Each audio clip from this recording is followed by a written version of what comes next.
مولاي صل وسلم دائما أبدا على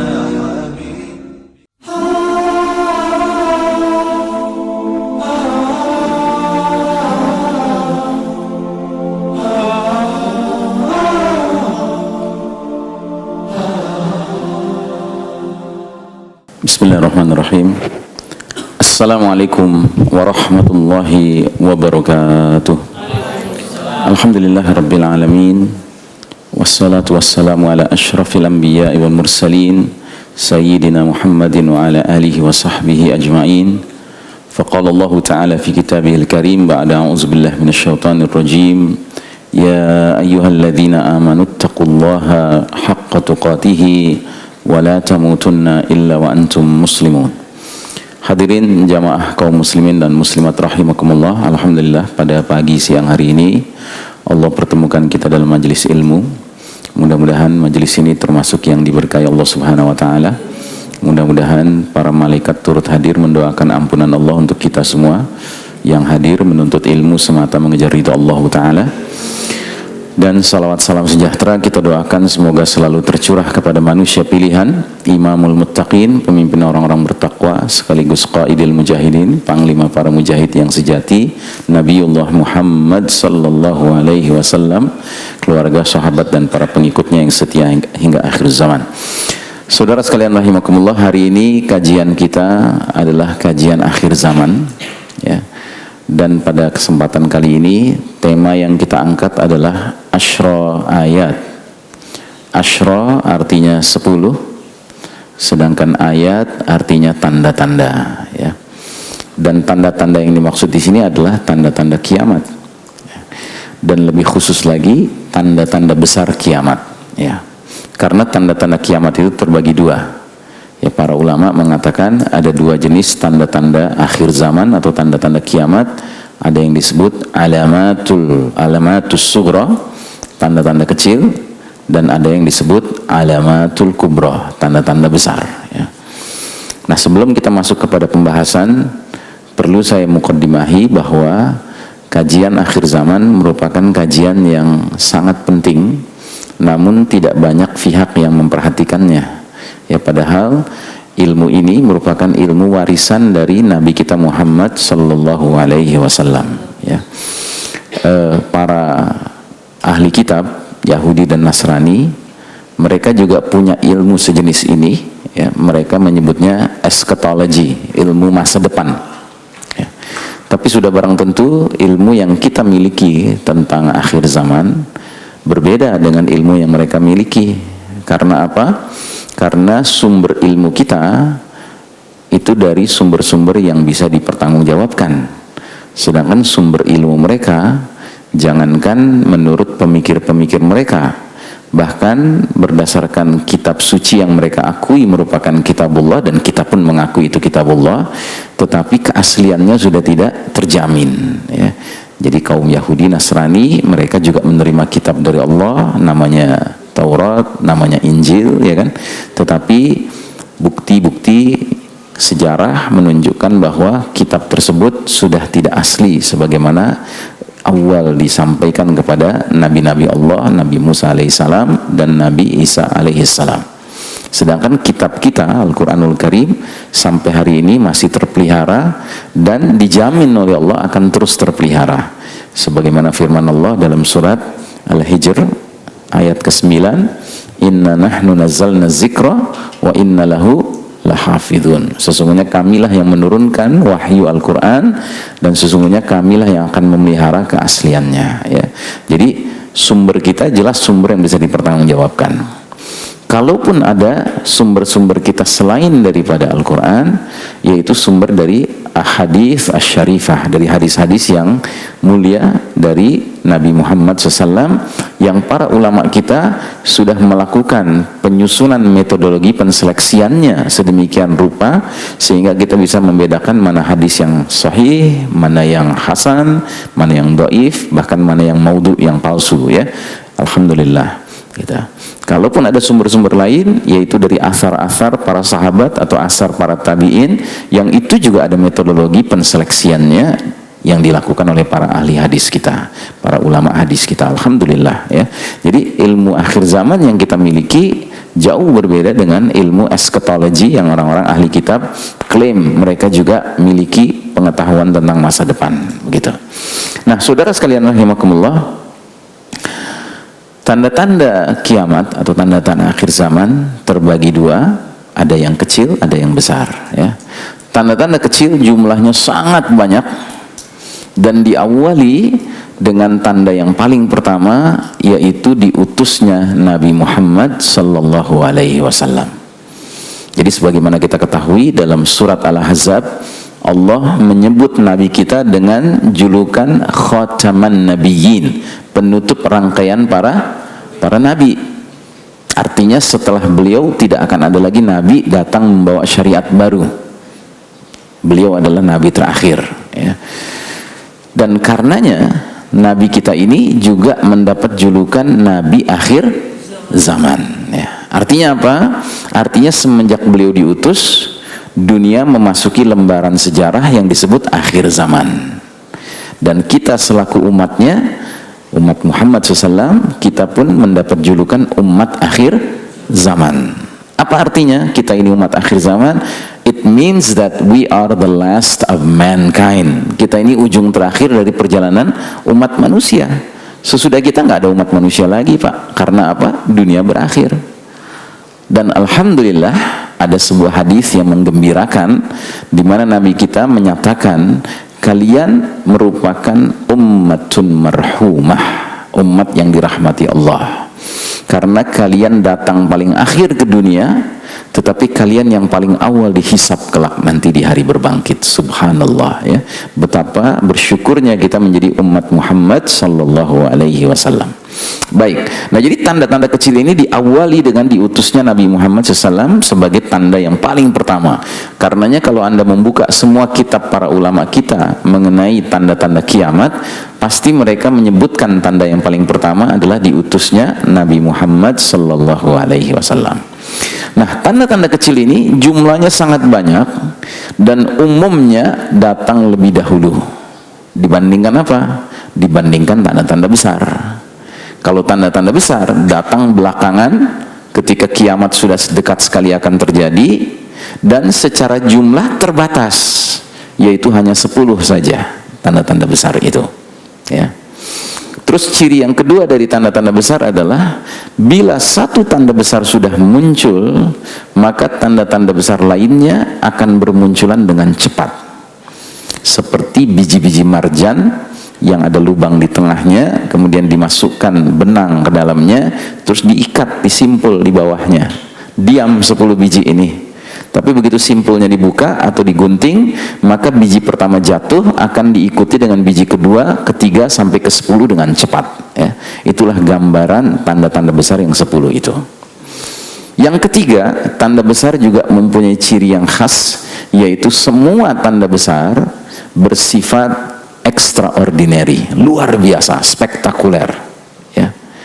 Contoh, tulu isyamsi min maghribiha, matahari terbit dari tempat terbenamnya. Jelas ini peristiwa yang luar biasa.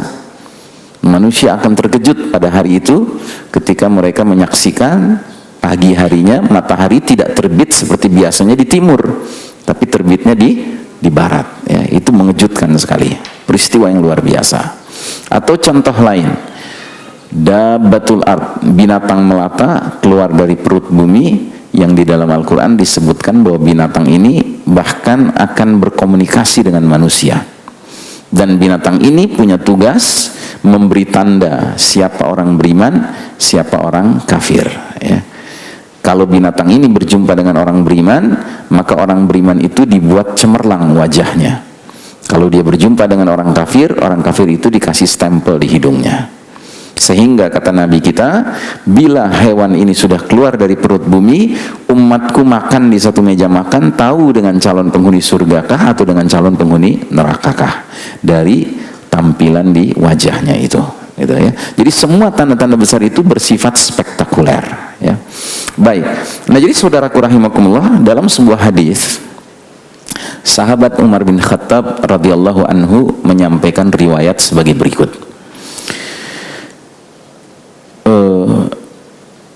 Pada suatu hari kami para sahabat sedang duduk-duduk dengan Nabi SAW dalam satu majelis. Tiba-tiba datang seorang laki-laki yang kami tidak kenal. Pakaiannya putih bersih, rambutnya hitam legam, tapi tidak ada tanda-tanda perjalanan jauh. Terus laki-laki itu langsung duduk di depan Nabi sedemikian dekat sehingga kedua lututnya bertemu dengan lutut Rasulullah SAW. Terus diajukan pertanyaan-pertanyaan. Pertanyaannya banyak. Salah satu pertanyaannya adalah matas sa'ah, kapankah kiamat terjadi?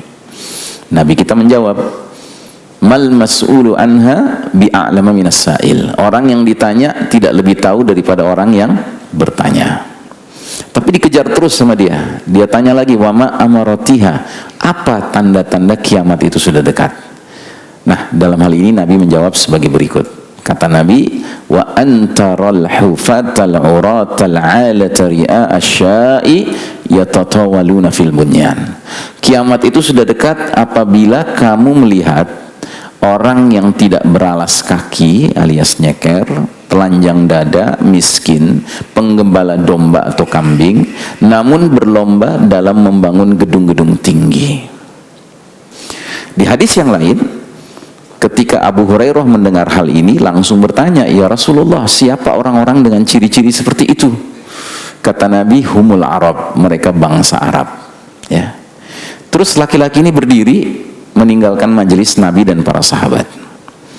Maka Nabi langsung bertanya kepada Umar yang duduk di sampingnya, ya Umar, kamu tahu siapa laki-laki tadi? Kata Umar, Allahu wa rasuluhu a'lam, Allah dan Rasulnya yang lebih tahu. Terus kata Nabi, itulah malaikat Jibril alaihissalam datang ke tengah-tengah kita mengajarkan din kepada umat ini. Subhanallah. Karenanya hadis ini sering disebut hadis Jibril, ya. Hadis ini bisa Anda dapatkan dalam kitab yang berjudul Al-Arba'in An-Nawawi, 40 hadis yang dikumpulkan oleh Imam An-Nawawi, hadis nomor 2, ya. Nah, subhanallah, ini menarik sekali. Ketika Nabi Muhammad SAW ditanya oleh malaikat Jibril, apa tandanya kiamat sudah dekat? Maka Nabi menjawab, bila bangsa Arab sudah terlibat dalam perlombaan membangun gedung-gedung tinggi. Mari kita lihat the world's tallest buildings today, ya. Gedung-gedung tertinggi hari ini. Hari ini gedung tertinggi bentuknya seperti ini, namanya Burj Khalifah. Ketinggiannya 828 meter. Adanya di kota mana? Dubai, Arab. Arab bukan? Arab. Gedung kedua tertinggi bukan di Arab, di China, namanya Shanghai Tower, 632 meter. Namun gedung ketiga tertinggi di dunia namanya Mekah Clock Royal Tower, 602 meter. Adanya di kota mana? Mekah, Arab bukan? Arab. Dan saat kita berbicara nih sekarang ini, ada sebuah proyek ambisius ingin mengalahkan Burj Khalifa. Jadi pemiliknya punya ambisi membangun gedung number 1 tallest building in the world. Ya, dia orang terkaya setimur tengah, namanya Walid bin Tolal. Ya, dia punya ambisi membangun gedung ketinggiannya 1 kilometer, 1000 meter. Yang kalau kita lihat maketnya, lantai-lantai atasnya akan melewati awan. Gedung ini sudah dibangun dalam proses sejak beberapa tahun yang lalu. Targetnya tahun ini selesai, ya.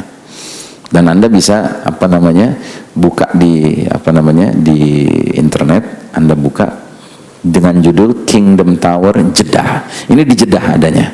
Jeddah Arab bukan? Arab, ya. Nah, yang lebih gila lagi, ini belum jadi. Ada lagi pihak lain yang sudah berambisi mengalahkan ketinggian gedung ini. Dia punya rencana bangun gedung 1 km plus 1152 meter.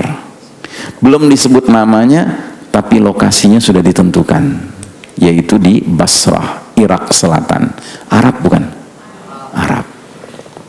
So, welcome to reality. Selamat datang kepada kenyataan bahwa Anda, saya, kita semua yang duduk di sini merupakan bahagian dari umat Muhammad sallallahu alaihi wasallam yang sedang menyaksikan dengan mata kepala kita sendiri bahwa bangsa Arab sedang berlomba membangun gedung-gedung tinggi. Jadi gedung tertinggi hari ini bukan di Amerika, bukan di Eropa, bukan di Jepang, tapi di Arab. Dan mereka masih terus terlibat dalam perlombaan membangun gedung-gedung tinggi. Ya. Artinya apa? We got to prepare. Kita harus menyiapkan diri. Ya. Karenanya banyak pengamat akhir zaman yang berkesimpulan kondisi dunia modern dewasa ini praktis hampir semua tanda-tanda kecil yang jumlahnya begitu banyak sudah bermunculan, dan kita sekarang ini dikhawatirkan sudah berada di ambang menjelang munculnya tanda-tanda besar. Ya. Ingat ciri tanda besar apa? Berarti kiamat sudah dekat. Karena tanda besar tidak akan muncul kecuali kalau kiamat sudah dekat. Gitu. Kira-kira Anda mendengar hal ini happy atau enggak?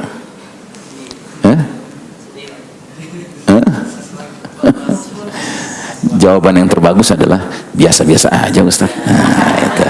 Ya kan? Kenapa? Ya karena hak Allah dong. Hak Allah untuk menentukan kapan jadwal kiamat, dan kita tidak ada yang tahu. Tapi ingat, ada ayat bunyinya begini, silakan dicatat nanti diperiksa ayatnya, surat Al-Ahzab ayat 63, surat 33 ayat 63. Dalam ayat itu Allah Ta'ala berfirman, yas'alukan nasu anis sa'ah, manusia bertanya kepada engkau Muhammad SAW mengenai kiamat. Qul, katakan kepada mereka, innama ilmuha indallah, sesungguhnya pengetahuan tentang jadwal kiamat hanya ada di sisi Allah Ta'ala. Jadi tidak ada seorang manusia pun yang tahu jadwal kiamat kapan. Tapi kelanjutan dari ayat ini, apa kata Allah? Wa ma yudrika la'alla sa'ata takunu qaribah. Dan tahukah kamu wahai Muhammad, boleh jadi kiamat itu sudah dekat waktunya. Ingat ya, ayat ini turun bukan baru seminggu yang lalu, bukan sebulan yang lalu. Berapa lama yang lalu? 1500 tahun yang lalu. Hampir 1500 tahun yang lalu. Ya. Jadi Allah sudah mengatakan kepada Nabi kita 1500 tahun yang lalu, wa ma yudrika la'alla sa'ata takunu qaribah. Dan tahukah kamu wahai Muhammad, boleh jadi kiamat sudah dekat. Gitu. Dan Anda tahu, ada seorang sahabat Nabi, pada suatu hari keluar rumah, tiba-tiba di kejauhan dia melihat ada smoke, ada asap mengepul di udara gitu. Apa yang dia kerjakan? Dia keliling ke tetangga-tetangganya, dia gedor pintu-pintu mereka seraya berteriak-teriak, ad-dukhan, ad-dukhan, ad-dukhan katanya, yang artinya asap, asap, asap. Keluarlah tetangga-tetangganya mengelilingi sahabat ini dan bertanya, ada apa? Sahabat ini nunjuk lagi ke asap itu sambil berteriak, ad-dukhan katanya. Mereka masih penasaran, mereka bertanya, ada apa dengan asap itu? Nah, sahabat ini malah balik bertanya kepada mereka, tidakkah kalian ingat di antara keterangan Nabi mengenai alamatus sa'ah, tanda-tanda sudah dekatnya kiamat, apabila sudah muncul asap. Subhanallah. Bayangkan, seorang sahabat hidup bersama Nabi sekian belas abad yang lalu, menyaksikan sebuah fenomena, langsung dia kaitkan, jangan-jangan ini salah satu tanda kiamat. Dan siapa yang tahu, dukhan, asap itu kategorinya tanda kecil apa tanda besar? Tanda besar. Bayangkan, seorang sahabat hidup bersama Nabi, ngelihat sebuah fenomena, dia curigai ini tanda kiamat dan bukan tanda kecil, tanda besar. Yang artinya apa? Berarti kiamat udah dekat banget. Penghayatan dia begitu. Nah, kira-kira kita yang hidup sekarang, pantasnya lebih serius apa lebih santai? Lebih serius ya. Because the clock is ticking forward, karena jarum jam berputar ke depan. Yang artinya apa? Tidak mungkin kiamat makin jauh, dia pasti makin dekat. Nah, jadi saudaraku rahimakumullah, ini hadis pertama, hadis Jibril ya. Hadis kedua, saya menyebut hadis kedua ini hadis roadmap, peta perjalanan umat Islam. Dalam satu hadis Nabi Muhammad SAW meringkas, mempres ya, sejarah umat Islam ke dalam 5 babak. Dan babak demi babak berganti, kata Nabi, seiring dengan pergantian karakter pemimpinnya. Sebelum saya jelaskan hadis ini, ada yang tahu enggak di majelis ini kita sekarang hidup di babak keberapa? Siapa yang bilang? Babak keempat ya. Bayangkan, kita hidup di babak keempat sekarang. Dari jumlah total babak perjalanan umat Islam 5. Kira-kira kalau Anda buka YouTube ya di HP Anda, terus nonton film, Anda tahu film ini jumlah babaknya 5. Tapi qadarullah begitu Anda pencet, pas kepencet tuh langsung lagi babak keempat yang ditayangkan. Kira-kira Anda berarti sedang nonton awal film, tengah film, akhir film? Akhir film. Itulah gambaran kita. Kita ini sudah melewati 3 babak, bahkan sekarang di babak keempat, dan kita akan menghadapi babak kelima. Berarti perjalanan kita sudah cukup jauh sebagai suatu umat ya. Mari kita lihat hadisnya. Ini hadis aslinya, kita langsung ke terjemahannya. Kata Nabi, kalian akan mengalami babak pertama, namanya babak kenabian, selama masa yang Allah kehendaki. Kemudian ketika Allah berkehendak, babak pertama itu pun berlalu. Nah, jadi Nabi menyebut babak pertama dengan sebutan babak an-nubuwah, terjemahannya kenabian. Kenapa demikian? Karena babak pertama generasi awal umat Islam langsung dipimpin oleh Nabi Muhammad sallallahu alaihi wasallam. Makanya disebut babak kenabian. Ya, karena yang mimpin langsung Nabi waktu itu. Sebaik-baiknya pemimpin bagi siapa? Bagi umat Islam, bahkan bagi seluruh umat manusia. Karena apa? Karena Nabi kita bukan sembarang Nabi. Nabi kita punya julukan Sayyidul Anbiya wal Mursalin alaihimussalam, penghulunya para Nabi dan Rasul. Bayangkan, berarti itu kepemimpinan yang terbaik bukan saja sepanjang sejarah umat Islam ya, tapi sepanjang sejarah umat manusia gitu. Nah, berapa lama babak pertama berlangsung? Tidak lama. Nabi diangkat jadi Nabi usia 40, wafat usia 63. Berarti babak pertamanya berlangsung 23 tahun. Ya, tidak lama. Dengan pembagian 13 tahun sebelum hijrah di Mekah, 10 tahun setelah hijrah di Madinah ya. Itu 23 tahun ya.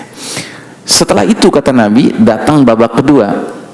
Kata Nabi, babak kedua itu namanya babak khilafah ala minhaj an-nubuwah, kekhalifahan yang sesuai metode kenabian. Berlangsung selama masa yang Allah kehendaki, dan ketika Allah berkehendak, babak kedua ini pun berlalu. Babak kedua, sewaktu Nabi masih hidup, sudah Nabi ramalkan, sudah Nabi prediksikan. Kata Nabi begini, setelah aku wafat akan muncul al-khulafa'u 30 aman wa ba'da dzalika al-muluk. Setelah aku wafat akan muncul para khalifah 30 tahun, dan sesudah itu raja-raja. Nah, berarti babak kedua berlangsung berapa lama? 30 tahun ya. Dan itulah babak yang dalam catatan sejarah Islam ditandai dengan umat Islam memiliki para pemimpin yang dijuluki khulafa ar-rasyidin, khalifah-khalifah yang lempeng, yang lurus, yang jujur, yang adil, yang bijaksana, yang istiqomah, yang nyunnah kepemimpinannya. Siapa mereka? Abu Bakar Siddiq, Umar bin Khattab, Utsman bin Affan, Ali bin Abi Thalib. Ada lagi? Siapa? Satu lagi, Hasan bin Ali.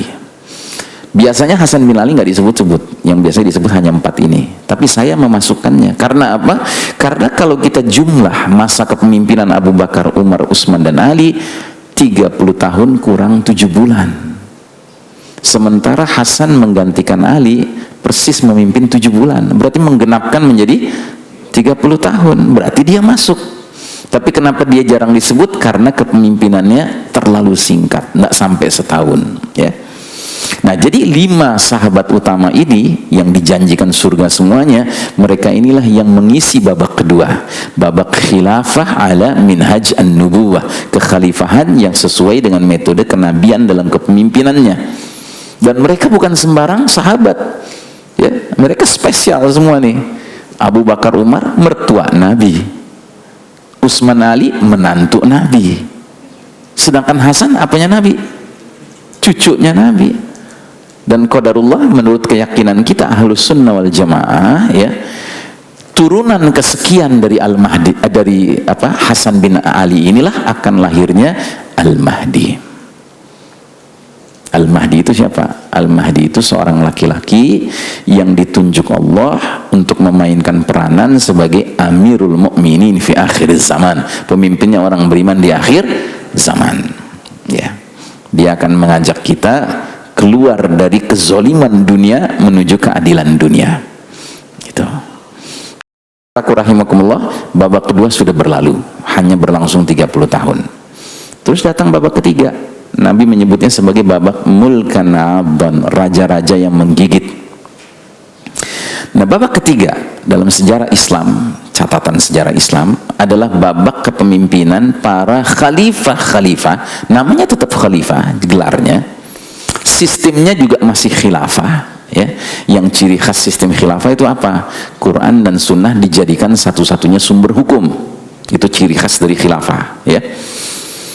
Namun sayang, pergantian seorang khalifah kepada khalifah berikutnya meniru cara-cara kerajaan. Kalau dalam sistem kerajaan, seorang pemimpin wafat, siapa penggantinya? Bisa anaknya, bisa adiknya, bisa keponakannya, bisa sepupunya, pendek kata keluarganya. Ya. Maka dalam sejarah Islam, babak ketiga ini diwarnai dengan jatuh bangunnya, silih bergantinya dinasti-dinasti Islam. Ada dinasti Bani Umayyah, keluarga Umayyah, ada dinasti Bani Abbasiyah, keluarga Abbasiyah, ada dinasti keluarga Utsmani Turki, dan masih banyak dinasti lain, tapi tiga ini yang terkenal mewarnai babak ketiga. Dan babak ketiga berlangsung lama. Berapa lama dia berlangsung? 1302 tahun, 13 abad dia berlangsung. Ya. Jadi kalau kita lihat gambar yang ini sudah sampai dimuat batasan-batasannya. Jadi di sini babak pertama berakhir pada tahun ke-10 Hijriah. Kan Nabi wafat tahun 10 Hijriah, ya. Babak kedua berakhir 40 Hijriah, kan 30 tahun dia berlangsung. Nah, babak ketiga berakhir 1342 Hijriah. Berarti selisihnya dengan babak kedua 1302 tahun, ya. 13 abad dia berlangsung, Masya Allah. Dan kita nggak boleh menutup mata, selama 13 abad itu kadang umat Islam memiliki khalifah yang adil, tapi kadang umat Islam memiliki khalifah yang apa? Yang zalim. Itu realita, nggak bisa kita pungkiri. Tapi sekalipun khalifahnya zalim, umat waktu itu bersabar. Kenapa bersabar? Karena mereka memandang kezaliman khalifah itu bersifat personal, individual, ya. Sementara secara sistem institusional, umat merasa aman dinaungi oleh Quran dan Sunnah sebagai sumber hukum satu-satunya.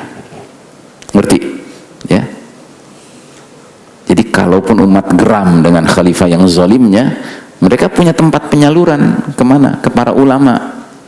Dan ulamanya amanah. Setelah mendengar keluhan umat, mereka datangi khalifah zalim itu, mereka sampaikan nasihat dengan tegas. Ayat hadisnya, nasihatnya disampaikan. Dan kadang-kadang khalifahnya sampai nangis dikasih nasihat sama ulama itu. Walaupun esok harinya zalim lagi. Gitu. Tapi at least ada kejadian kayak gitu gitu loh. Sebuah kejadian yang sekarang, ada nggak kejadian begitu sekarang? Yang nangis sekarang siapa? Ulamanya. Nah, jadi saudaraku rahimakumullah, ya. Babak ketiga sudah berlalu. Tahun 1342 Hijriah, Masehinya tahun 1924. Ya. Apa yang terjadi pada saat itu? Pusat khilafah waktu itu di mana? Di Turki, ya. Di jajaran pimpinan militer khilafah waktu itu ada pengkhianat. Namanya Mustafa Kemal, ya. Jangan kasih Ataturk. Ataturk itu gelar. Ya, ulama-ulama Turki yang istiqomah nggak pernah mau menyebutnya Mustafa Kemal Ataturk, karena Ataturk itu artinya bapaknya Turki. Mereka lebih senang menyebutnya Mustafa Kemal A'da'i Turk, Mustafa Kemal musuhnya Turki, gitu, ya. Jadi jangan ditambahin embel Ataturk, ya. Gitu. Nah, jadi saudaraku rahimakumullah, si Mustafa ini dia punya darah keturunan Yahudi. Muslim tapi berdarah keturunan Yahudi. Ketika dia sudah dewasa, dia pergi belajar ke Eropa, ke Perancis, ya. Pulang dari belajar di luar negeri, di barat, di Eropa, Perancis itu, dia membawa suatu ide, himbauan kepada umat Islam. hai umat Islam, kalau kita maju nggak ada jalan lain. Kita harus tinggalkan ajaran Islam yang sudah ketinggalan zaman, katanya. Kita harus melakukan modernisasi. Kita harus mengikut kepada bangsa-bangsa yang sudah lebih maju dari kita. Yang dia maksud siapa? Eropa Barat kafir, ya. Karenanya si Topek ini, ya, Mustafa Kemal ini, ya, akhirnya menggagas pembubaran sistem bermasyarakat bernegara umat Islam yang namanya apa? Khilafah, ya, yang sudah berlangsung ribuan tahun semenjak Abu Bakar Siddiq menjadi khalifah pertama, ya, sampai tahun 1342 Hijriah, untuk kemudian diganti dengan apa? Negara modern sekuler berpaham nasionalisme Turki. Itu, paham ya? Dan karena ini terjadi di jantung kepemimpinan umat Islam, maka terjadilah efek domino. Ya, efek domino itu kalau bahasa Perancisnya getok tular. Ya. Artinya di semua negeri muslim bermunculanlah negara modern sekuler berpaham nasionalisme, tanpa kecuali negeri yang kita cintai karena Allah bernama Nusantara ini, ya. Anda setuju nggak dengan saya? Atau menurut Anda, oh enggak, Indonesia ini Masya Allah, ini negeri muslim luar biasa gitu, ya. Kok ketawa? Saya nanya gitu, kok malah ketawa? Hah? Setuju? Setuju, ya, ya. Nggak, soalnya pernah ada seorang analis politik, ya, dia mengatakan begini, ini ahli politik ya, analis politik, dia ngomong gini, Indonesia tuh negara sekuler bukan, negara agama bukan, berarti negara bukan-bukan, gitu. Itu kata dia, ya, bukan kata saya, gitu. Nah, jadi saudaraku rahimakumullah, akhirnya bubarlah khilafah, ya, berdirilah di negeri-negeri kaum muslimin apa namanya, negara-negara modern sekuler berpaham nasionalisme, yang berarti masuklah kita ke babak keempat, yang kata Nabi dijuluki babak keempat ini dengan julukan babak mulkan jabrian, ya, artinya para penguasa yang memaksakan kehendak mereka. Kalau dikatakan memaksakan kehendak mereka, berarti mengabaikan kehendak Allah dan Rasulnya. Ngerti ya? Nah, ini pada skala-skala negeri kaum muslimin. Pada skala dunianya terjadi peristiwa yang lebih dahsyat lagi. Apa yang terjadi? Nubuah, ya, prediksi kenabian 15 abad yang lalu menjadi kenyataan. Prediksi yang mana? Prediksi hadis berikut ini. Kita nyebutnya hadis lubang biawak. Nabi pernah bersabda, latattabi'unna sunanal ladzina min qablikum shibran bi shibrin wa dhira'an bi dhira'in hatta law dakhalu fi juhri dabbin lattaba'tumuhum. Sungguh kalian umat Islam kelak nanti di akhir zaman benar-benar akan mengikuti kebiasaan cara hidup orang-orang sebelum kalian, sejengkal demi sejengkal, sehasta demi sehasta, sehingga sekiranya mereka yang kalian ikuti masuk lubang biawak sekalipun, kalian terus mengikuti mereka. Para sahabat sampai tercengang dan bertanya-tanya, ya Rasulullah, al-Yahuda wan Nasara, ya Rasulullah, apakah yang kau maksud adalah kaum Yahudi dan Nasrani? Nabi menjawab singkat padat, faman, yang artinya who else, siapa lagi kalau bukan mereka. Jadi para sahabat tuh tercengang mendengar prediksi Nabi ini. Tercengang bukan karena meragukan Nabi, tidak. Para sahabat nggak pernah meragukan Nabi. Mereka yakin Nabi nggak pernah bohong. Tapi yang bikin mereka tercengang adalah, loh kok bisa ya umat ahli Quran suatu ketika nanti di masa depan ngekornya sama umat ahli Taurat, ahli Injil. Ghairu ma'qul, nggak masuk di akal menurut para sahabat. Menurut para sahabat nggak masuk di akal. Nah, menurut kita yang hidup sekarang di zaman ini, ya, asalkan kita mau menggunakan kacamata iman dan tauhid melihat situasi kondisi dunia, kita bukan saja faham hadis ini, ya, kita yang mengalami hadis ini.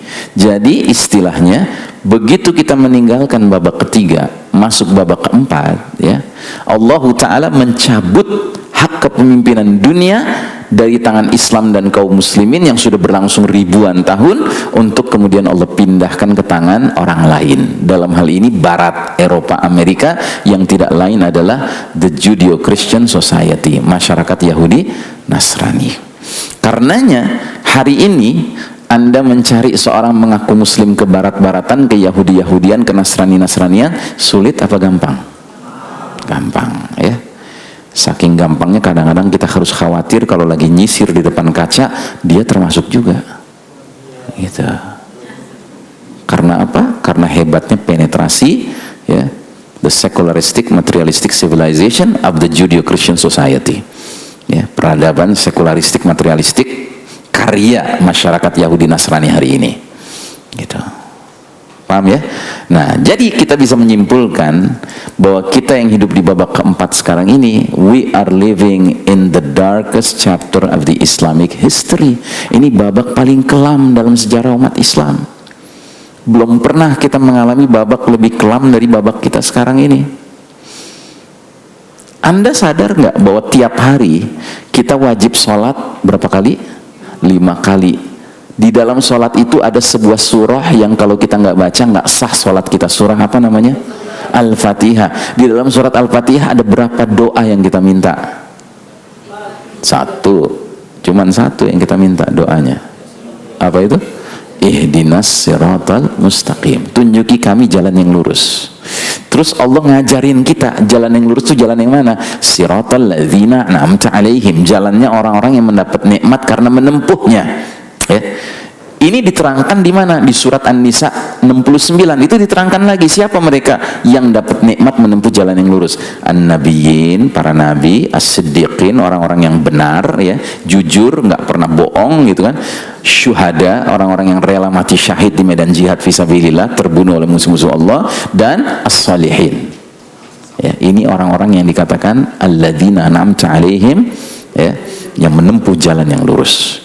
Tapi kita bukan saja minta kepada Allah maunya gabung sama yang mana, tapi kita tegas mengatakan jangan masukkan kami ke dalam 2 kelompok.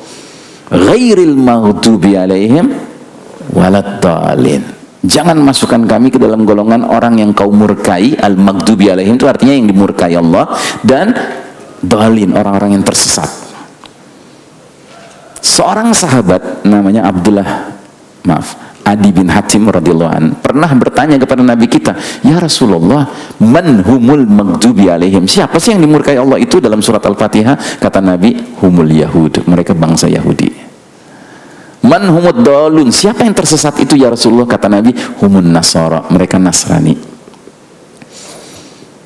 Bayangkan 17 kali kita minta setiap hari, ya Allah, jadikan kami golongan yang mendapat nikmat menempuh jalanmu yang lurus. Jangan golongan Nasrani, jangan golongan Yahudi, kan gitu.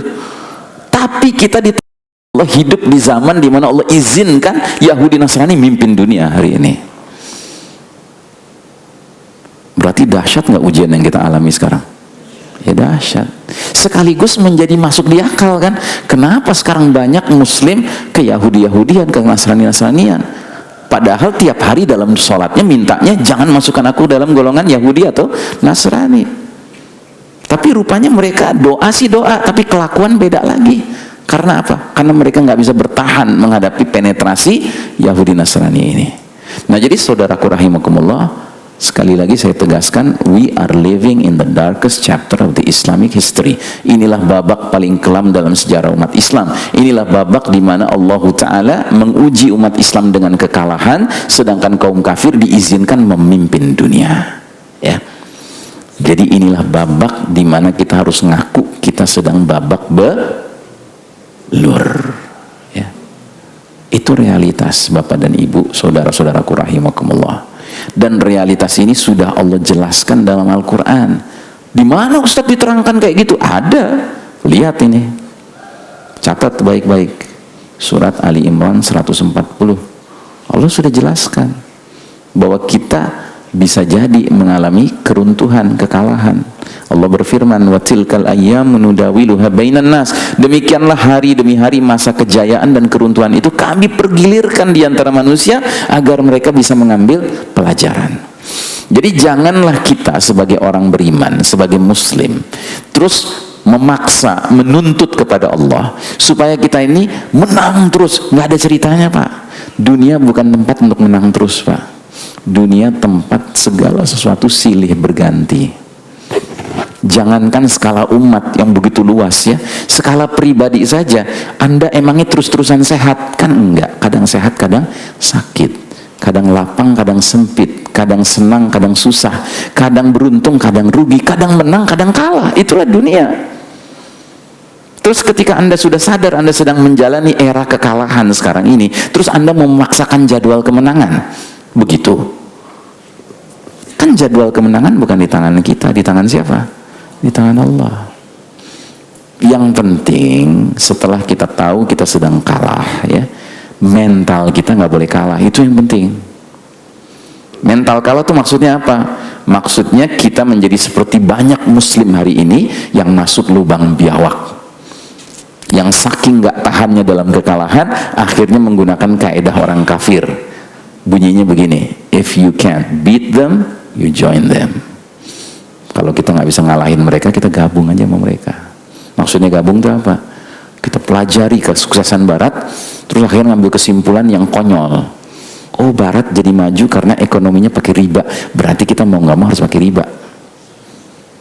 Oh, Barat jadi maju karena politiknya memakai konsep kedaulatan di tangan selain Allah, berarti kita juga harus mengembangkan kedaulatan di tangan selain Allah. Padahal dalam Al-Quran kedaulatan di tangan siapa? Di tangan Allah semata. Oh, Barat jadi maju karena kehidupan bernegara dan beragamanya dipisah, sekuler. Oh, berarti kita juga harus mengembangkan sekularisme. Nah, ini model muslim yang sudah masuk lubang biawak gitu ya. Kita nggak boleh begitu, Pak. Kita harus jadi muslim mukmin yang dalam situasi menangkah, sedang situasi kalahkah, nggak ada ceritanya kita berkompromi dalam urusan prinsip, nggak ada ceritanya. Jelas ya? Nah, jadi saudaraku rahimakumullah, kalau kita bikin skema, kira-kira skemanya seperti ini. Jadi garis putih putus-putus itulah perjalanan umat Islam. Sedangkan garis merah ini adalah garis pembeda kapan umat Islam sedang berjaya dan kapan umat Islam sedang runtuh ya. Kalau berjaya berada di atas garisnya, kalau sedang runtuh berada di bawah ya. Nah, kita di bawah sekarang ini. Ini kondisi kita di bawah garis merah ya. Dan kalau Anda lihat 5 babak perjalanan sejarah umat Islam, banyakan kita di bawahnya apa di atasnya? Hah? Oi, atas atau bawah? Atas dong. Gitu. Di bawah cuman berapa tempat? Cuman 1,5 tempat. 1 babak keempat ini penuh, sama setengah waktu di babak pertama. Jadi waktu Nabi dan para sahabat berjuang masih di Mekah, itu kan di bawah, underdog kan umat kan. Para sahabat itu kan minoritas, tertindas, terbatas ruang geraknya waktu di Mekah, sehingga tiap hari mereka mengalami kriminalisasi, marginalisasi, penzoliman, persis kayak kita hari ini. Cuma bedanya skalanya. Dulu skala penzolimannya skala Mekah, skala Jazirah Arab paling jauh. Kalau sekarang skalanya skala apa? Skala dunia. Ditambah lagi penguasa dunia kafir ini adalah orang-orang yang dikasih sama Allah kecanggihan teknologi. Bayangkan. Jadi memang berat yang kita hadapi sekarang ini. Makanya Nabi sampai menggunakan istilah ayyamus sabr, hari-hari penuh kesabaran. Sekarang ini kita sedang mengalami hari-hari yang menuntut kesabaran. Atau Nabi menggunakan istilah lain lagi ya, qita'il lailil muslim, seperti potongan malam yang gelap gulita. Inilah kondisi kita sekarang. Atau Anda nggak setuju? Enggak, Ustadz, umat Islam lagi berjaya sekarang gitu. Mungkin aja ada yang begitu. Kalau ada yang begitu, saya akan anjurkan ke toilet, cuci muka, wudhu gitu.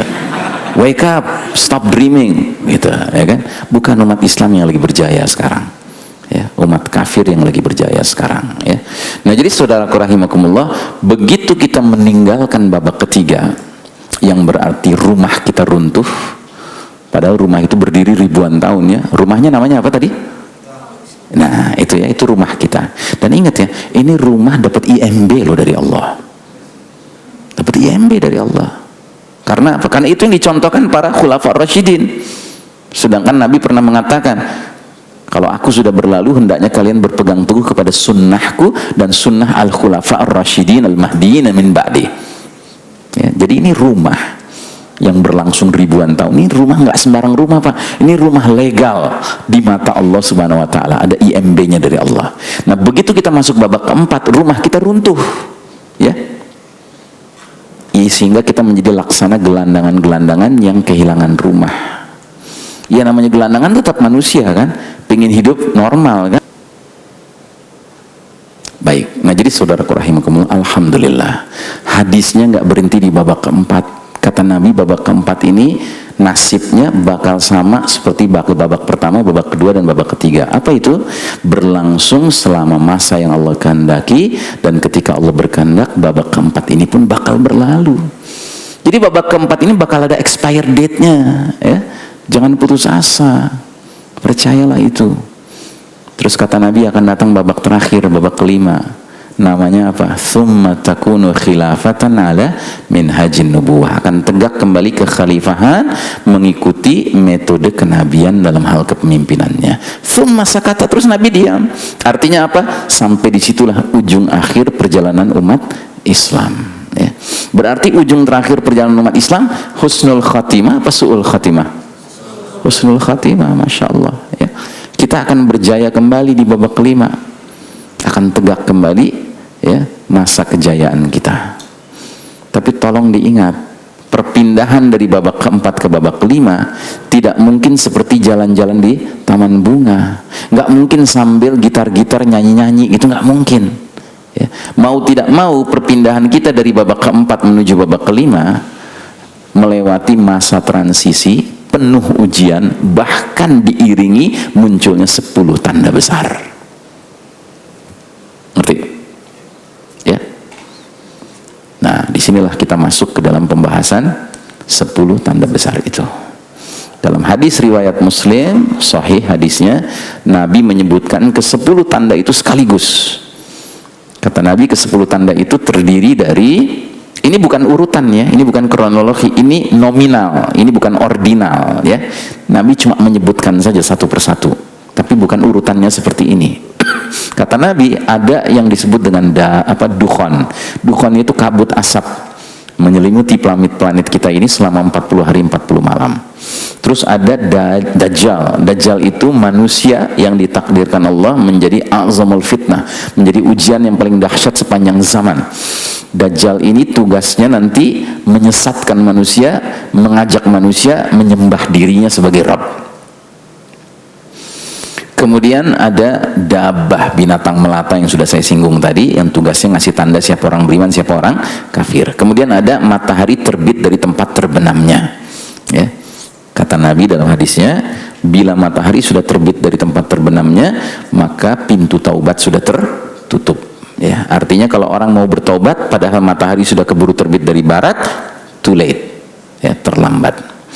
Kemudian kemudian turunnya Isa ibnu Maryam alaihissalam. Jadi kita umat Islam keyakinan yang mirip seperti orang Nasrani yang mengatakan Jesus Christ will descend from the heavens ya. Yesus bakal turun dari langit. Kita juga yakin itu. Cuma kita nyebutnya Isa alaihissalam, mereka nyebutnya Jesus Christ. Ini kan masalah bahasa saja.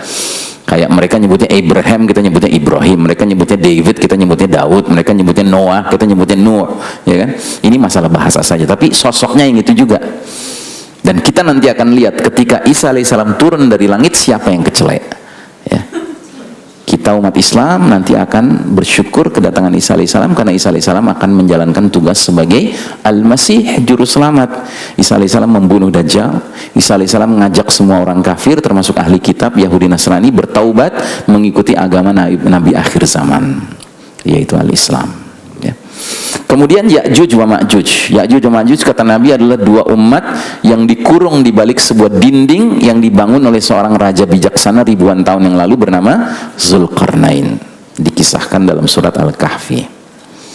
Dan dinding itu akan hancur ya di akhir zaman, dan dia akan menyebabkan Ya'juj wa Ma'juj keluar dalam jumlah yang fantastis di masa kepemimpinan Isa alaihissalam nanti.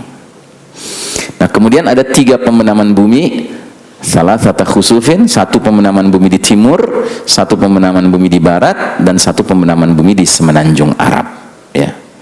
Dan ngomong-ngomong, negeri Indonesia ada di mana? Di timur ya. Ya, makanya jangan teriak-teriak harga mati. Harganya terserah Allah. Kalau kata Allah harganya lumayan, bertahan. Tapi kalau kata Allah nggak ada harganya, tenggelam gitu. Dan bukan bermaksud menakut-nakuti, tapi saya termasuk yang khawatir memang bakal terbenam Karena apa? Karena hadis-hadis tentang peperangan-peperangan di akhir zaman yang dipimpin Al-Mahdi tidak pernah menyebut-nyebut negeri bernama Indonesia terlibat di dalamnya. Jangan-jangan karena terbenam. Gitu. Tapi nggak usah khawatir, Cina juga nggak disebut. Gitu. Jepang nggak disebut, Filipina nggak disebut, Selandia Baru nggak disebut, Australia nggak disebut. Karena jangan-jangan semua timur itu terbenam nantinya. Sebagaimana Amerika nggak disebut juga.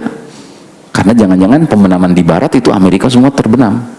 Yang disebut Rum ada, Eropa disebut ada. Ya, dalam peperangan di akhir zaman. Yaitu dalam perang Al-Malhamah yang mereka nyebutnya Armageddon. Kita muslimin akan perang lawan Rum Nasrani dalam perang besar Al-Malhamah Kubro. Mereka nyebutnya Armageddon. Baik. Nah, jadi saudaraku rahimakumullah, yang terakhir, yang ke-10, api keluar dari Yaman menggiring manusia ke tempat mereka berkumpul untuk mengalami dahsyatnya kiamat. Ya. Dan sebelum api ini muncul, ada tanda kecil berupa angin lembut berhembus, lebih lembut dari sutra, aromanya wangi seperti misik, seperti kesturi. Tugas angin itu mewafatkan baik-baik semua orang beriman, sampai yang imannya tinggal seberat biji atom sekalipun, asalkan ada imannya, diwafatkan. Sehingga yang masih hidup tinggallah syirarin nas, kata Nabi. Syirarin nas itu artinya manusia-manusia yang paling jahat, yang paling buruk, orang kafir 24 karat. Ya. Mereka akan melakukan aneka kemungkaran sampai mereka lah yang mengalami api yang menggiring mereka ke tempat berkumpul untuk mengalami dahsyatnya kiamat. Ya. Nah, saudara sekalian rahimakumullah, perlu Anda ketahui bahwa 10 tanda besar ini disebutkan oleh Nabi dalam satu hadis, tapi para ulama berselisih pendapat tentang kronologinya. Ya. Kebanyakan ulama salaf itu artinya ulama zaman dulu, ya, kalau membahas 10 tanda besar selalu mengatakan tanda yang paling pertama adalah keluarnya Dajjal. Termasuk saya pun tadinya punya pendapat seperti itu. Sampai saya ketemu sebuah kitab yang namanya Ensiklopedia Akhir Zaman. Kitab ini Masya Allah, ya. Ini kitab ditulis oleh ulama dari Palestina, masih hidup di zaman kita sekarang ini, ya. Saya sangat menganjurkan Anda semua membaca kitab ini. Ya, sebab kitab ini kitab rujukan tentang ilmu akhir zaman yang menurut saya paling komprehensif dan paling up to date. Gitu. Di dalam kitab ini Syekh Mubayyad punya pendapat yang berbeda. Menurut Syekh Mubayyad, secara kronologi keluarnya Dajjal bukan nomor 1, keluarnya Dajjal nomor 5. Sedangkan nomor 1, 2, 3, 4 berupa peristiwa-peristiwa alam yang dahsyat. Terutama yang nomor 1, ad-dukhan. Jadi ad-dukhan ini kabut asap yang akan menyelimuti planet bumi kita ini, arba'ina yauman wa arba'ina layla, 40 days and 40 nights, 40 hari 40 malam, gelap gulita selama itu. Sebabnya apa? Dukhan ini disebabkan adanya batsyatal kubro, hantaman keras. Dari mana? Dari langit.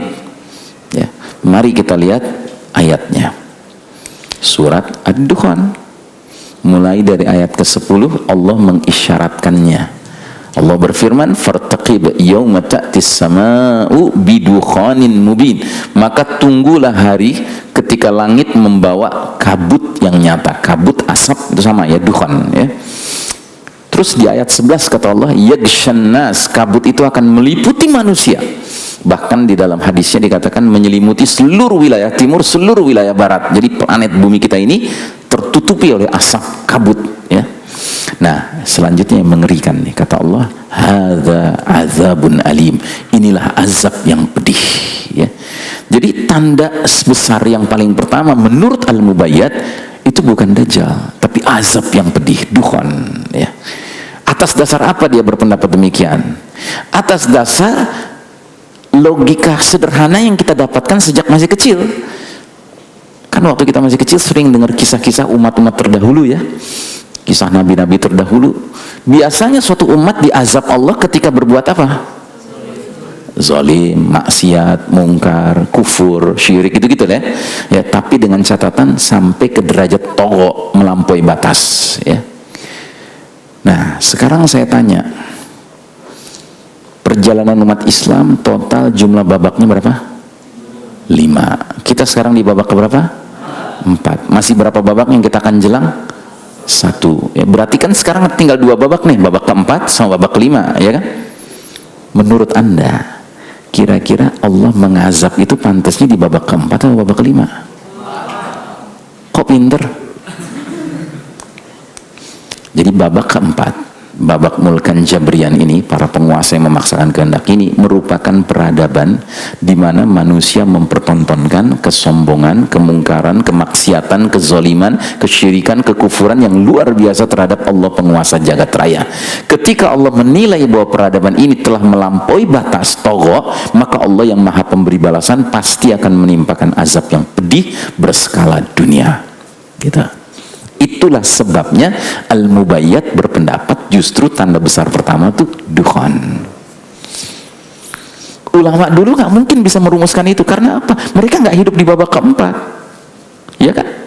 Ulama dulu kan hidup di babak ketiga, di babak kedua, yang era sekalipun khalifahnya zalim, tetap aja Quran dan Sunnah berlaku kan? Tapi sekarang kan siapapun yang hidup di babak ini itu akan sadar gitu, wah ini babak parah betul ini, ya kan? Nggak usah jauh-jauh sekian tahun yang lalu, hanya berapa bulan yang lalu Pak, tiba-tiba di Facebook dibanjiri dengan orang yang terang-terangan menghina Nabi, menghina Islam, menghina Al-Quran, menghina Allah. Iya nggak? Setuju nggak Anda? Tiba-tiba hanya dalam berapa bulan belakangan ini, orang-orang yang tadinya sembunyi-sembunyi sekarang terang-terangan ngaku LGBT. Iya kan? Ini kan ibaratnya mengundang azab Allah. Gitu. Makanya ulama dulu nggak bisa membayangkan gitu loh situasi kita sekarang gini. Ya kalau kita sekarang nggak usah membayangkan, kita nyaksiin langsung. Gitu. Kita nyaksiin langsung. Nah, pertanyaan selanjutnya, jadi dukhon ini yang azab ini ya, ini disebabkan apa? Di ayat ke-16 surat Ad-Dukhan Allah ngasih isyarat. Sebabnya apa dukhon itu terjadi? Yauma nabtishul batsyatal kubra inna muntaqimun. Ingatlah hari ketika kami menghantam mereka dengan hantaman yang keras, sesungguhnya kami adalah pemberi balasan.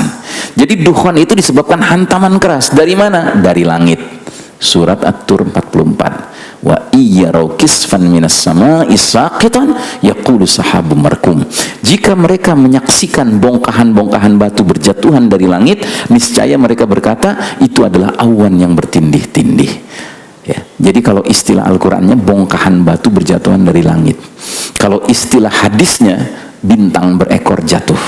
Kalau istilah modernnya apa? Meteor. Ya. Kita ngerti itu Pak. Kita ngerti itu.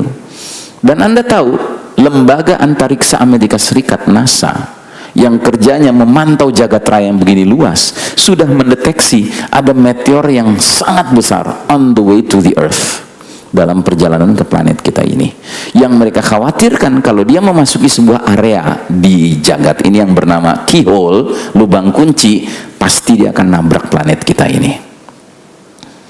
Dan mereka mendeteksi sebuah meteor yang sangat besar yang menurut perhitungan mereka 2029 akan melintasi langit bumi kita ini. Mereka kasih nama meteor itu dengan nama yang cukup menakutkan, yaitu Apophis. Itu bahasa Latin ya.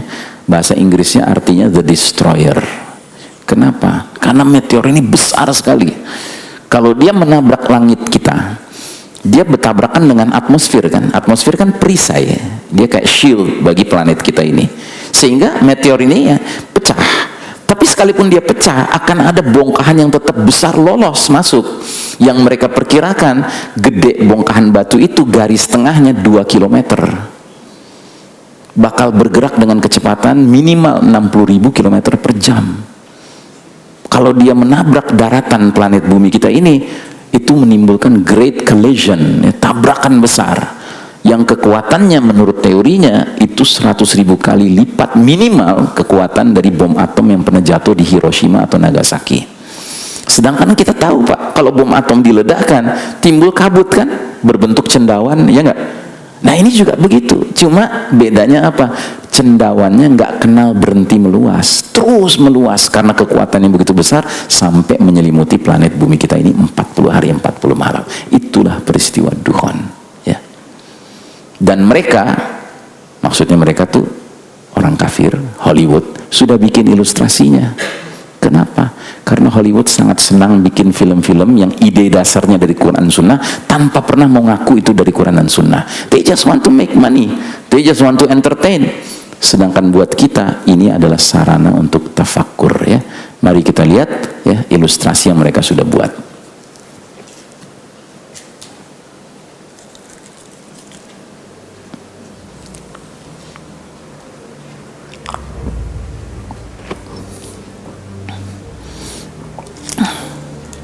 Jadi menurut teorinya, bongkahan batu besar itu ketika menabrak satu tempat koordinat di daratan ya, maka 200 km radius tempat jatuhnya bongkahan batu itu semua orang akan tewas ya.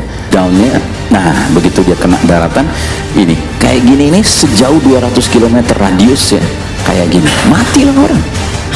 Belum lagi serpihan-serpihan kecil yang kesana kemari berjatuhan kayak rudal.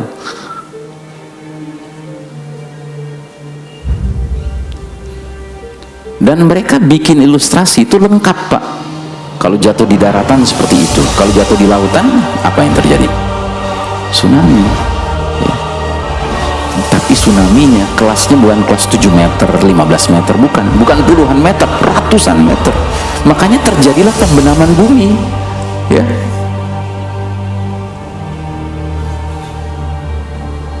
Nah ini yang bakal jatuh di lautan. Nah, jadi Allah mengatakan hadza azabun alim. Ini azab yang pedih. Nabi menjelaskan dalam hadisnya, kata Nabi, dukhon membuat orang beriman seperti kena flu. Sedangkan dukhon membuat orang kafir membengkak tubuhnya sehingga keluar cairan dari kedua telinganya. Di hadis yang lain, sahabat Huzaifah bertanya, "Ya Rasulullah, apa itu dukhon?" Nabi membacakan ayat tadi, tunggulah hari ketika langit mendatangkan kabut yang nyata meliputi manusia. Inilah azab yang pedih, memenuhi semua yang di timur dan semua yang di barat, menyelimuti selama 40 hari dan 40 malam.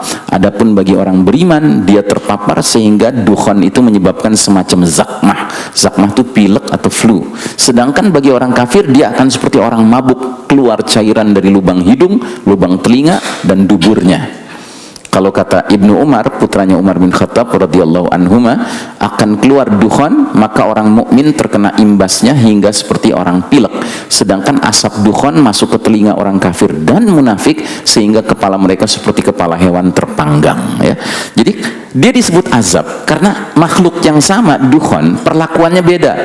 Kepada orang beriman paling mentok pilek atau flu. Tapi bagi orang kafir, orang munafik, badannya akan membengkak, kepalanya terasa seperti kepala hewan terpanggang, dan keluarlah aneka cairan dari aneka lubang tubuhnya, lubang hidung, lubang telinga, lubang dubur ya. Maka terjadilah perubahan rupa kalau pada orang-orang kafir dan munafik ya, kayak film-film zombie gitu ya. Nah si Dajjal, makanya si Dajjal ini diyakini oleh Al-Mubayyad, penulis kitab ensiklopedia akhir zaman, munculnya setelah dukhon, karena Dajjal ini tokoh kafir, dia kena dukhon. Nah kena efek dukhon sebagian mukanya meleleh, makanya matanya cacat sebelah ya kan. Kan Nabi bilang Dajjal itu a'war, matanya sebelah, cuman satu matanya. Satu itu bukan satu di tengah Pak, dua tetapi sebelah cacat karena efek dukhon gitu ya. Jadi lebih menguatkan lagi bahwa kenapa Dajjal munculnya setelah dukhon gitu. Nah jadi saudaraku rahimakumullah, yang paling penting kita harus ketahui adalah setelah dukhon dan hantaman keras ini ya, maaf hantaman keras dulu baru dukhon ya, maka akan ada dampak-dampak besar pada skala dunia yang terjadi ya. Yang pertama akan terjadi vast continental landslides, pembenaman bumi.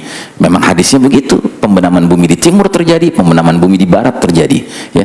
Tanpa bermaksud memastikan, tapi kita khawatir wilayah yang bakal terbenam seluas ini. Di timur seluas itu ya kan, di barat seluas ini ya. Dan ngomong-ngomong di timur ini ada peta yang kita akrab sekali dengannya ya, negeri mana nih gitu ya. Nah jadi saudaraku rahimakumullah, kita nggak memastikan tapi kita menduga wilayah seluas itu akan terbenam. Karena apa? Karena dahsyatnya hantaman itu, dahsyatnya tsunami yang ditimbulkan. Bahkan mungkin makanya disebutnya terbenam, bukan tenggelam. Kalau tenggelam kan kena tsunami kan, ini terbenam gitu loh, memang benar-benar terbenam gitu karena dahsyatnya hantaman itu ya kan? Nah terus yang kedua akan terjadi significant depopulation, pengurangan populasi planet bumi ini besar-besaran. karena banyak yang tewas ya. Bayangkan wilayah seluas ini di timur, seluas ini di barat akan tenggelam, terbenam. Berarti kan di sini kan penduduknya banyak, terutama yang warnanya kuning nih. Negeri mana nih yang kuning nih? Nah, kan udah 2 miliar, bahkan saking banyaknya sebagian eksodus ke sini kan, gitu ya. Eksodusnya ke tempat yang bakal terbenam juga, ya silakan, ahlan wa sahlan, gitu ya. Nah jadi saudaraku rahimakumullah, mungkin nanti jumlah penduduk planet bumi ini yang sekarang 7 miliar ini mungkin tinggal separuhnya, mungkin sepertiganya, mungkin seperempatnya, wallahu alam bisawab ya. Terus yang ketiga, akan terjadi global famine, kelaparan mendunia. Karena 40 hari 40 malam matahari bersinar nggak bisa menyentuh tanah karena gelap pekat kan, kabut asapnya. Akibatnya selama 40 hari 40 malam tanaman, tumbuhan, pohon nggak menghasilkan. Berarti orang kelaparan. Kalau semua orang kelaparan berarti mode-nya mode survival, struggle of the fittest, siapa kuat dia dapat. Makanya pantas kata Nabi akan terjadi al-haraj, saling berbunuhan untuk memperebutkan makanan gitu. Nah yang kelima yang nggak pernah diduga-duga barangkali adalah shutdown of modern technology.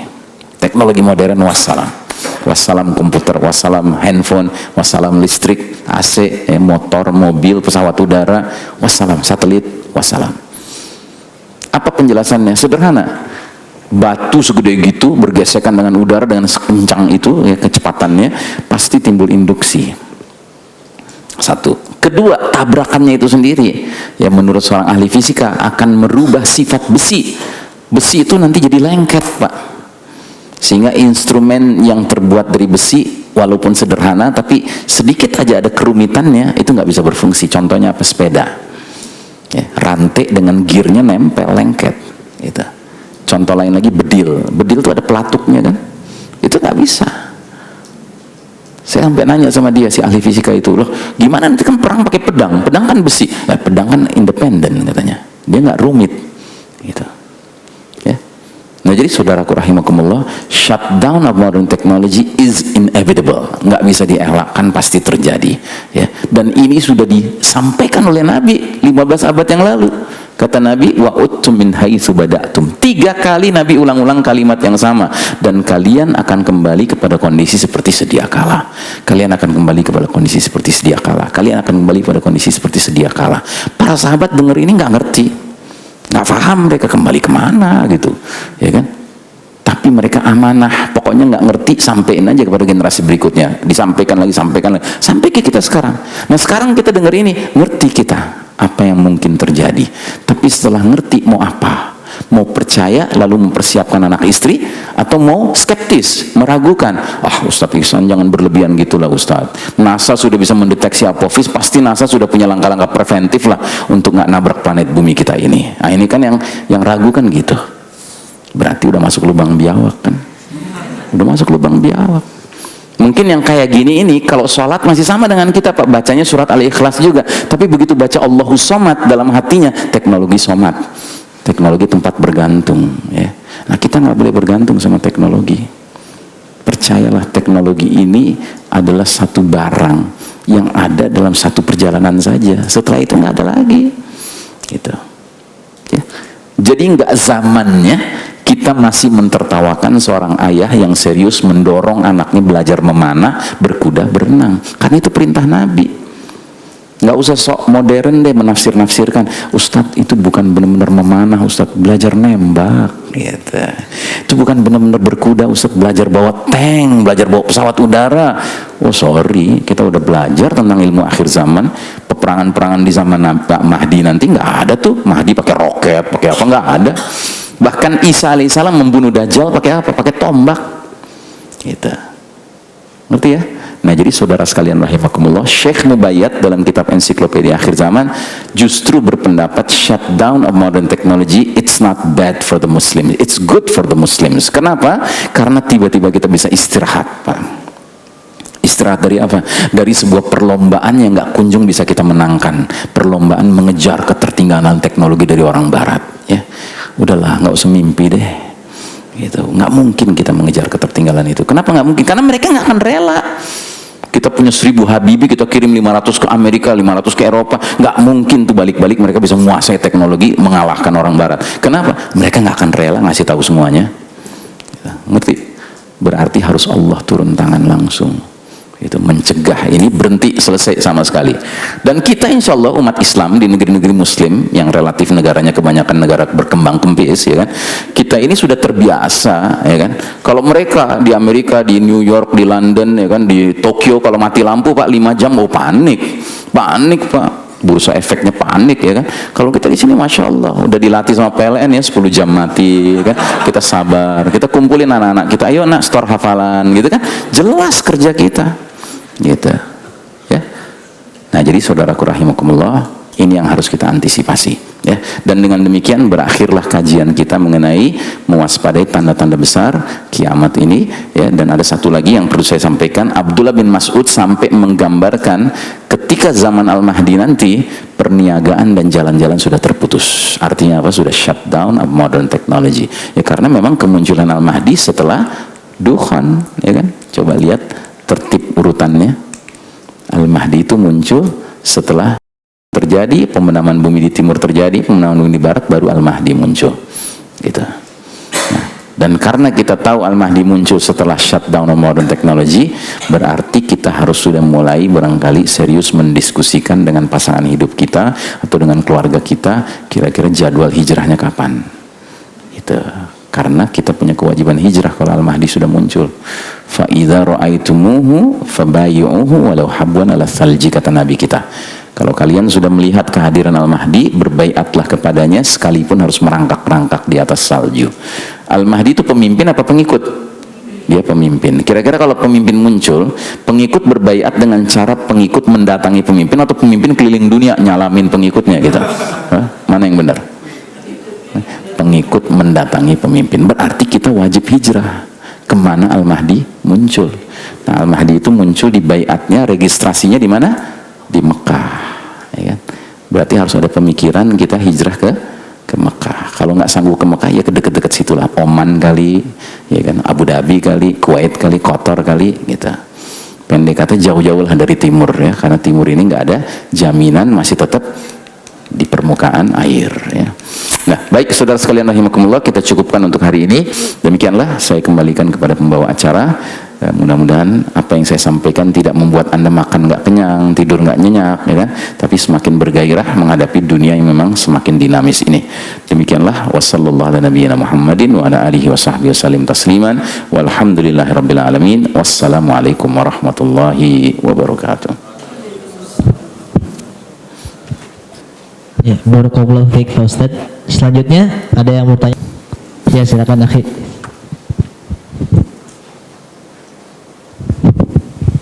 Assalamualaikum warahmatullahi wabarakatuh. Waalaikumsalam warahmatullahi wabarakatuh. Kan beberapa orang yang udah tahu ilmu akhir zaman gitu, kadang menyikapinya juga berbeda gitu ya. Misalkan jadi semenjak kita tahu tentang dunia akhir zaman, akhirnya terhadap dunia ini sudah menjadi tidak bergairah gitu Ustaz. Ya, itu bagaimana menyikapinya yang terbaik gitu Ustaz? Ya, bagus dong. Memang kita nggak boleh bergairah sama dunia, kita harus bergairah sama akhirat. Memang iya ya. Silakan Anda cari surat Al-Qasas ayat 77. Allah berfirman, wabtaghi fima ataqallahu darul akhirah wa la tansa nasibaka minad dunya wa ahsin kama ahsanallahu ilaik. Ya, wa la tabghil fasada ya. Artinya, kejarlah segala karunia yang Allah sudah sediakan berupa kampung akhirat, dan jangan lupakan bahagianmu dari dunia ya. Wabtaghi fima ataqallahu darul akhirah wa la tansa nasibaka minad dunya, dan berbuat baiklah ya sebagaimana Allah berbuat baik kepada engkau. Jadi memang kita ini orang beriman ini seharusnya bergairahnya itu mengejar apa? Mengejar akhirat. Itu yang harus membuat kita bergairah. Sedangkan dunia ini kita harusnya biasa-biasa saja. Memang begitu harusnya. Ya, berarti siapapun dia yang cerita sama Anda jadi kehilangan gairah dengan dunia, dia sudah sukses mengikuti kajian akhir zaman. Gitu. Kan aneh udah ikut kajian akhir zaman makin gila dunia gitu kan. Aneh banget, parah bener gitu, ya kan?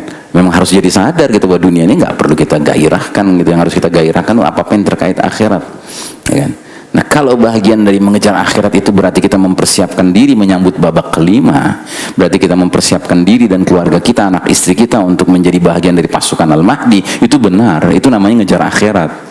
Cuma realitanya di dunia gitu ya. Itu yang mestinya diharapkan ya. Ngapain juga ngejar-ngejar dunia ya kan, terus sampai menggunakan kaedahnya orang kafir, working 5 days for the sake of 2 days ya kan, kerja pontang-panting Senin sampai Jumat demi senang-senang hari Sabtu Minggu. Makanya ada ungkapan I hate Mondays ya. Thank God it's Friday gitu ya kan. Itu kan ungkapannya orang kafir yang logikanya materialistik, rutinitas pekanannya begitu aja terus gitu. Kita nggak boleh begitu Pak, kita harus punya visi ke depan, dan visi kita harus dilandasi oleh pemahaman kita akan ilmu akhir zaman ini. Itu yang membuat kita online gitu dengan apa yang Allah akan rancang dalam kehidupan di dunia ini gitu. Jadi saya pikir nggak ada salahnya asalkan pemahamannya benar ya. Jangan juga nggak ada gairahnya dengan dunia sampai ke tingkat makan nggak mau, tidur nggak bisa gitu kan. Itu nggak bener, ngapain juga jadi begitu ya. Cuma kalau nggak ada gairah itu dalam arti jadi zuhud itu benar, karena zuhud itu diantara definisinya adalah ada muta'alluqul qalbi bid dunya, hilangnya keterikatan hati dengan dunia ya. Kita dengan dunia memang nggak boleh ada keterikatan hati, sebagaimana ucapan Abu Bakar Siddiq, seorang yang ditakdirkan Allah berimannya luar biasa sementara kayanya juga luar biasa ya. Abu Bakar Siddiq itu orang kaya raya loh, tapi dia punya prinsipnya apa? Ij'alid dunya fi aidikum wa la taj'alid dunya fi qulubikum. Jadikan dunia sebatas dalam genggaman tanganmu, jangan biarkan dunia sampai masuk ke hatimu ya. Ya, mungkin kalau Anda mau rubah sedikit boleh, jadikan dunia sebatas di nomor rekeningmu, tapi jangan sampai masuk ke hatimu ya kan, atau masuk kantongmu tapi jangan sampai masuk hatimu gitu. Ya, kita orang beriman ini dengan dunia hubungannya bukan hubungan hati, hubungannya hubungan kerja, hubungan ibadah gitu ya. Hubungan hati kita dengan akhirat, hati kita ini ke akhirat terus gitu. Wallahu a'lam bishawab. Ya, barakallahu fiik Pak Ustadz. Selanjutnya ada yang mau tanya lagi dari Ahwadnya mungkin? Kalau enggak dari Ahwad, dari Iwan lagi, silakan. Nah itu di belakang akhwat ada yang mau tanya. Oh mana? Iya silakan. Ya.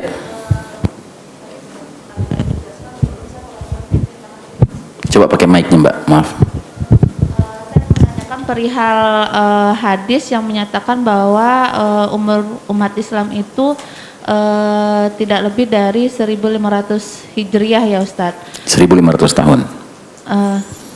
Untuk tahun Hijriah ya. Itu bagaimana Ustadz? Terus yang kedua, saya ingin tahu sebenarnya perihal Ya'juj dan Ma'juj. Apakah ini sebenarnya kan kalau dari surat Al-Kahfi dibilang bahwa Raja Zulkarnain itu membatasi Ya'juj dan Ma'juj pada suatu wilayah gitu ya Ustadz. Berarti sampai sekarang sebenarnya populasi mereka itu sebenarnya ada gitu ya Ustadz di dunia ini ya.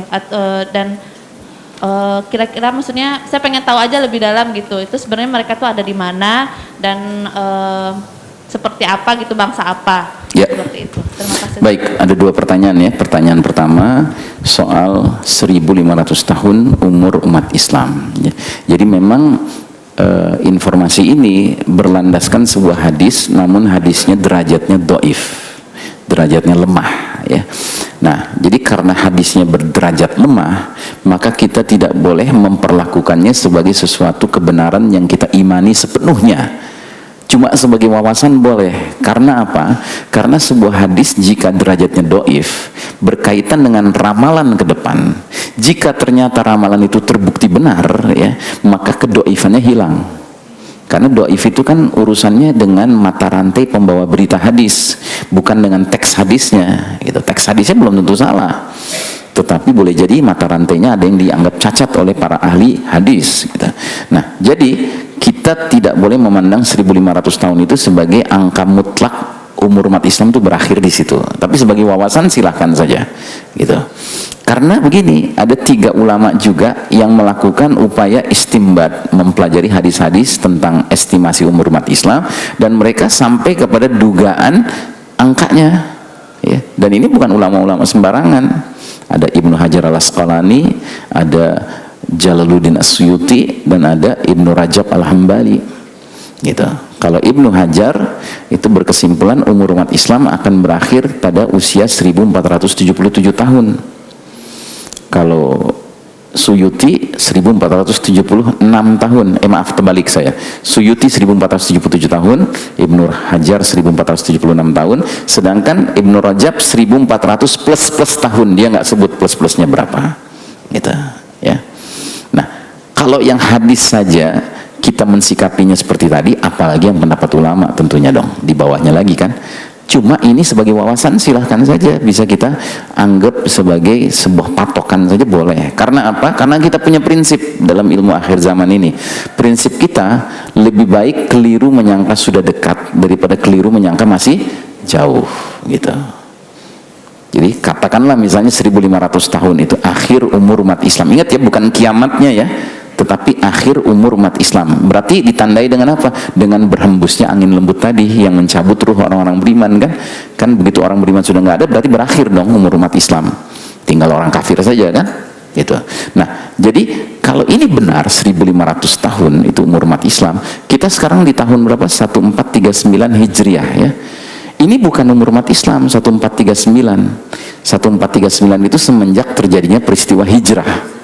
Umur umat Islam itu dimulai dihitung dari sejak Nabi diutus. Nabi diutus 13 tahun sebelum hijrah. Berarti umur umat Islam sekarang 1439 tambah 13. Yang berarti berapa? 1452. Iya kan? 1452 tahun umur umat Islam. Nah, kalau 1500 benar, berarti 1500 kurangin 1452, berapa tahun lagi? 48 tahun, masih lama ya, masih lama banget kan, gitu. Lama kan, coba kalikan 48 tahun kali 12 bulan kali sekian pekan kali sekian hari kali sekian menit kali sekian detik, kan lama banget, gitu. Begitu ya. Ya, jadi Mbak, itu hadisnya derajatnya doif ya kan. Kita tidak boleh jadikan itu sebagai suatu pegangan yang kita mutlak yakini, tapi sebagai wawasan silahkan ya. Nah, terus yang kedua soal Ya'juj wa Ma'juj ya, kita memahaminya juga demikian, bahwa Ya'juj wa Ma'juj itu mereka ada di balik dinding yang dibangun oleh Zulkarnain itu. Cuma ada dua pendapat. Ada pendapat pertama mengatakan bahwa Ya'juj wa Ma'juj itu sudah keluar dari balik dinding itu sejak beberapa waktu yang lalu, sehingga nanti yang keluar dalam jumlah yang sangat fantastis di zaman Isa alaihissalam itu gelombang terakhirnya. Tapi ada yang berpendapat tidak, justru satu-satunya gelombang keluar di zaman Isa alaihissalam nanti, gitu, dalam jumlah yang banyak itu ya. Nah, ini ada perdebatan memang dalam masalah ini, tapi yang jelas mereka sebagai dua umat yang hidup, mereka tuh ya turun temurun gitu, ada gitu kaum ini. Dan di dalam surat Al-Kahfi mereka digambarkan sebagai mufsiduna fil ard, para perusak di muka bumi ini gitu ya. Jadi itu saja komentar saya. Adapun mereka itu manusia biasa dan secara wilayah diduga kuat wilayahnya itu berada di areal sejak dari Kaukasus ya sampai ke pegunungan Tibet ya kan. Nah, itu wilayahnya tuh di situ ya. Wallahu alam persisnya di mana itu kita nggak tahu gitu. Tapi yang jelas dalam bahasa surat Al-Kahfi itu bainas saddain, antara dua gunung gitu. Dan memang ini dua pegunungan yang sangat penting. Di Kaukasus ada pegunungannya, di Himalaya juga ada pegunungannya kan gitu. Ini dua pegunungan ya. Tapi persisnya di mana wallahu alam bissawab ya. Barakallahu fiik Ustaz. Selanjutnya, oh ya, silakan Mbak. Waalaikumsalam.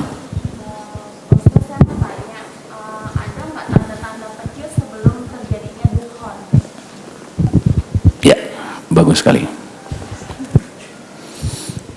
Jadi ini pertanyaan, saya jawab langsung dengan memperlihatkan slide-nya.